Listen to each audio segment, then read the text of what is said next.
देश में घूम रहा था भारत में किताब लिखने के लिए, और भारत का राष्ट्रपति एक दलित था, लेकिन पूरे देश के मीडिया में मैं घूम गया, एक भी दलित मुझे संपादक नहीं मिला। और वही स्थिति आज तक है। ओबीसी के बहुत सारे नेता मिल जाएंगे, लेकिन ओबीसी का एडिटर आपको गिना चुना मिलेगा, बहुत गिने चुने मिलेंगे। किसके पास कितनी संपदा है, किसके पास खेत कितने हैं, किसके पास कारखाने कितने हैं, किसके पास एसेट्स कितने हैं, प्राइवेट प्रॉपर्टी का क्या रेशियो है, इन्वेस्टमेंट का रेशियो क्या है, नौकरियों में कौन कितना है, सरकारी में कौन है, प्राइवेट सेक्टर में कौन है। तो जिस तरह केरल ने, जिस तरह बिहार ने, जिस तरह कर्नाटक ने जातिवार सर्वेक्षण कराया, उस तरह नहीं कराना चाहेगी बीजेपी मौजूदा सरकार। जाति आधारित जनगणना की चर्चा पुनः प्रारंभ हुई है। हमारा ये मत है कि इसका उपयोग समाज के सर्वांगीण उत्थान के लिए हो, और यह करते समय सभी पक्ष ये सुनिश्चित करें कि ये इस प्रकार की जाए कि सामाजिक समरसता और एकात्मकता खंडित न हो, इससे किसी का कमी या किसी की अधिक न हो, सभी के लिए सुविधा ठीक रहे। या कि एक बहुत बड़े विद्वान को रखा, आज की तरह नहीं, आज के लोग जो रखे गए हैं वो बहुत बड़े विद्वान थे, उनको राष्ट्रपति बनाया। उस दौर में रॉबिन जेफरी नाम के मेलबोर्न यूनिवर्सिटी में पढ़ाने वाले एक प्रोफेसर रिसर्च कर रहे थे इंडिया पर कि इंडियन मीडिया किस प्रकार का है। उनका नाम था रॉबिन जेफरी। रॉबिन जेफरी ने एक किताब लिखी है, इंडियाज़ न्यूज़पेपर रिवोल्यूशन। ये किताब हर भाषा में है। उन्होंने लिखा कि मैं देश में घूम रहा था भारत में किताब लिखने के लिए, और भारत का राष्ट्रपति एक दलित था, लेकिन पूरे देश के मीडिया में मैं घूम गया, एक भी दलित मुझे संपादक नहीं मिला। और वही स्थिति आज तक है। ओबीसी के बहुत सारे नेता मिल जाएंगे, लेकिन ओबीसी का एडिटर आपको गिना चुना मिलेगा, बहुत गिने चुने मिलेंगे। यहाँ तक कि पत्रकार भी गिने चुने मिलेंगे। क्यों? ये समझने की बात है। इसलिए ये दो सवाल हो गए। ये जो नेता हैं, एक तो मैं ये नहीं कहूँगा कि वो समझदार नहीं है, बहुत समझदार हैं। भाषा में टीवी पूरम का एक सवाल है, टीवी पूरम का एक सवाल है जो आप लिखते रहते हैं। उस टीवी पूरम में आपने मीडिया का जिक्र किया, आपका पर्सनल अनुभव क्या है? और आप कहे कि एक भी एडिटर उस किताब के जरिए की नहीं है, आपका पर्सनल अनुभव क्या है? आपने बिहार में भी काम किया, आपने दिल्ली में भी काम किया, आप कैसा अनुभव करते हैं? क्या मीडिया और जाति? मीडिया में जाती है, मैं तो कहता हूँ खुलेआम, मैंने तो लिखा भी है, इस पर बोला भी है। Media is upper caste media in India, total domination of upper caste. कभी आपने फील किया? इतनी उम्र हो गई, 40 साल से ज़्यादा पत्रकारिता में हूँ, तो मैं फील क्यों नहीं करूँगा? मैं पॉलिटिकल एडिटर रहा 2 साल, मैं पौने 2 साल एडिटर रहा राज्यसभा टीवी का, लेकिन मेरी आप देखते हैं अवधि कितनी है, कम। एडिटर रहने की अवधि कितनी कम है। पहला अनुभव आप थोड़ा से? नहीं, अपना अनुभव तो लिखने लायक है, ये तो किताब में लिखने लायक है। इसको अनुभव, निजी अनुभव क्या शेयर करें? This is not for public consumption. I will write certainly. हाँ बोलिए।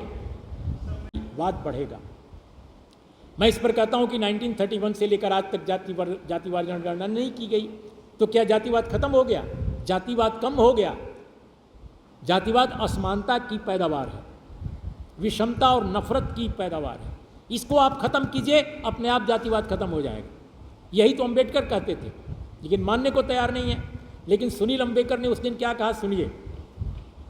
ये बीजेपी से अलग लाइन ले रहे हैं, और ये बीजेपी के लिए एक तरह से गाइडलाइन की तरह इसको ट्रीट किया जा सकता है, और इसका क्या नतीजा निकलता है वो मैं आपको बता रहा हूँ।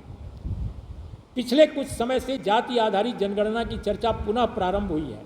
हमारा ये मत है कि इसका उपयोग समाज के सर्वांगीण उत्थान के लिए हो, और यह करते समय सभी पक्ष ये सुनिश्चित करें कि ये इस प्रकार की जाए कि सामाजिक समरसता और एकात्मकता खंडित न हो, इससे किसी का कमी या किसी की अधिक न हो, सभी के लिए सुविधा ठीक रहे, कोई आपस में भेदभाव न पैदा हो। सुनील अम्बेडकर साहब हैं अखिल भारतीय प्रचार प्रमुख, राष्ट्रीय स्वयंसेवक संघ। इन्होंने कहा, और भी बहुत बातें कही, प्रेस कॉन्फ्रेंस की थी, उसमें सवाल के जवाब में भी कही। उसमें एक बात उन्होंने और कही जो अखबारों में छपी हुई है, आप देख सकते हैं, कि उन्हीं लोगों का किया जाए जिनको ज़रूरत है। इसका क्या मतलब है? मेरी ये आशंका है कि जब बहुत दबाव पड़ेगा तो SC ST की तो पहले से गिनती होती है, OBC की गिनती पर तैयार होगी बीजेपी अंततः, लेकिन ये सभी जातियों की जनगणना नहीं कराना चाहेगी। क्यों नहीं कराना चाहेगी? क्योंकि इससे भारत में असमानता का जो पहाड़ खड़ा है वो उजागर हो जाएगा कि किसके पास कितनी संपदा है, किसके पास खेत कितने हैं, किसके पास कारखाने कितने हैं, किसके पास एसेट्स कितने हैं, प्राइवेट प्रॉपर्टी का क्या रेशियो है, इन्वेस्टमेंट का रेशियो क्या है, नौकरियों में कौन कितना है, सरकारी में कौन है, प्राइवेट सेक्टर में कौन है। तो जिस तरह केरल ने, जिस तरह बिहार ने, जिस तरह कर्नाटक ने जातिवार सर्वेक्षण कराया, उस तरह नहीं कराना चाहेगी बीजेपी मौजूदा सरकार। और RSS की मौजूदा जो लाइन है उसका डिक्टेट यही है। लेकिन इस बात को समझने वाले पिछड़े वर्ग और दलित वर्ग के नेताओं की इस समय मतलब अकाल सा पड़ा हुआ है। बल्कि आज तो हालत यह है कि दलित पिछड़े वर्ग के अनेक नेता ऐसे हैं जो RSS बीजेपी जो भी कहता है उसको फॉलो करने लगे हैं। कल्पना नहीं कर सकते कि ऐसा भी दौर आएगा। इसीलिए सरकार नेताओं से ज़्यादा आजकल पत्रकारों, बुद्धिजीवियों और लेखकों पर ज़्यादा आक्रामक है, क्योंकि वो तो बोल पा रहे हैं, दूसरे लोग बोल नहीं पा रहे हैं।